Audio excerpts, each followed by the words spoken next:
जय माता दी फ्रेंड्स, कैसे हैं आप सब। मेरे लड्डू गोपाल चैनल में आप सबका स्वागत है फ्रेंड्स।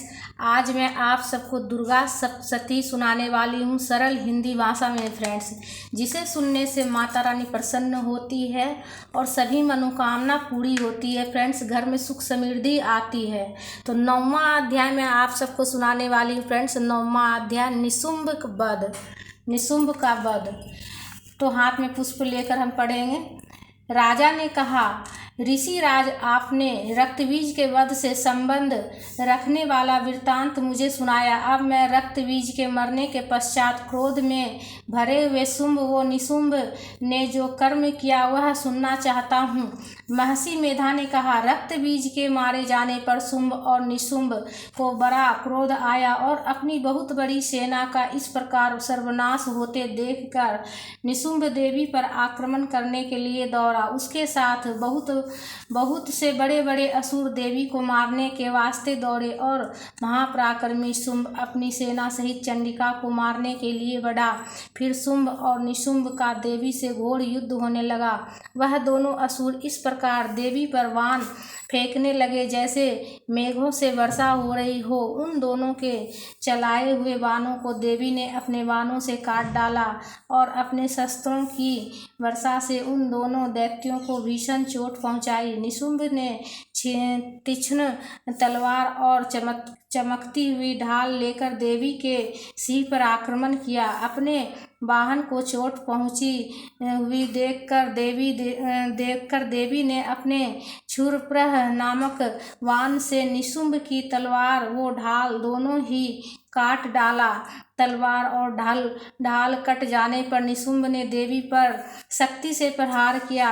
देवी ने अपने चक्र से उनके 2 टुकड़े कर दिए। फिर क्या था, दैत्य मारे क्रोध के जल भुन गया और उसने देवी को मारने के लिए उनकी ओर शूल फेंका, किंतु देवी ने अपने मुक्के से उनको चूर चूर कर डाला और शूल फेंका, किंतु देवी ने अपने मुक्कों से उसको चूर चूर कर डाला। फिर उसने देवी पर गदा से प्रहार किया। देवी ने त्रिशूल से गदा को भस्म कर दिया। उसके बाद वह फरसा हाथ में लेकर देवी की ओर लपका।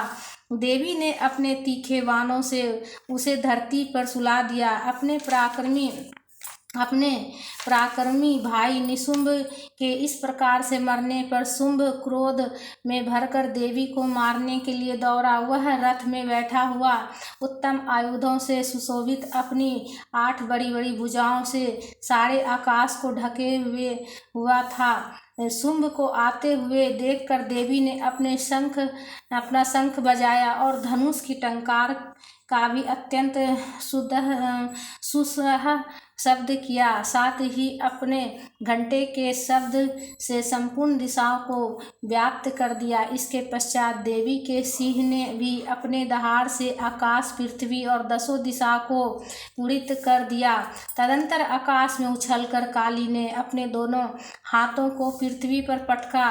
उसके ऐसा करने से जो शब्द हुआ उससे पहले के सारे शब्द शांत हो गए। इसके पश्चात शिवदूती ने असुरों के लिए भय उत्पन्न करने वाला अट्टहास किया, जिसे सुनकर सब दैत्य थर्रा उठे। अंबिका ने और दुष्ट खड़ा रह कहा तो आकाश में सभी देवता जय हो बोल उठे। शुंभ ने ज्वालाओं से युक्त एक अत्यंत भयंकर शक्ति छोड़ी, जिसे देवी ने अपने महुलक नामक शक्ति से उसे काट डाला। हे राजन, देवी के छोड़े बाणों को शुंभ ने अपने बाणों से सैकड़ों और हजारों टुकड़ों में परिवर्तित कर दिए। इसके पश्चात जब चंडिका ने क्रोध में भरकर शुंभ को त्रिशूल से मारा तो वह मूर्छित होकर पृथ्वी पर गिर पड़ा। जब उसकी मूर्छा दूर हुई तो वह धनुष लेकर आया और अपने बाणों से उसने देवी, काली तथा सिंह को घायल कर दिया। फिर उस राक्षस ने 10,000 भुजाएं धारण करके चक्रादि आयुधों से देवी को आच्छादित कर दिया। तब भगवती दुर्गा ने कुपित होकर अपने बाणों से उन चक्रों तथा बाणों को काट डाला। देवताओं को दुखी करने वाले निशुंभ को त्रिशूल हाथ लिए हुए आता देख चंडिका ने अपने शूल से उसकी छाती को चीर डाला। उसकी छाती में से एक उस जैसा ही महापराक्रमी दैत्य ठहर जा कहता हुआ निकला। उसको देखकर देवी ने बड़े जोर से ठहाका लगाया और उसका सिर अपनी तलवार से काट डाला। सिर के कटने के साथ ही वह पृथ्वी पर गिर पड़ा। तदंतर सिंह दहाड़ कर असुरों का भक्षण करने लगा और काली और शिवदूती भी राक्षसों का रक्त पीने लगी। कौमारी की शक्ति और ब्राह्मणी के कमंडलू के जल से निकलते हैं जल से कितने ही महादैत्य नष्ट हो गए।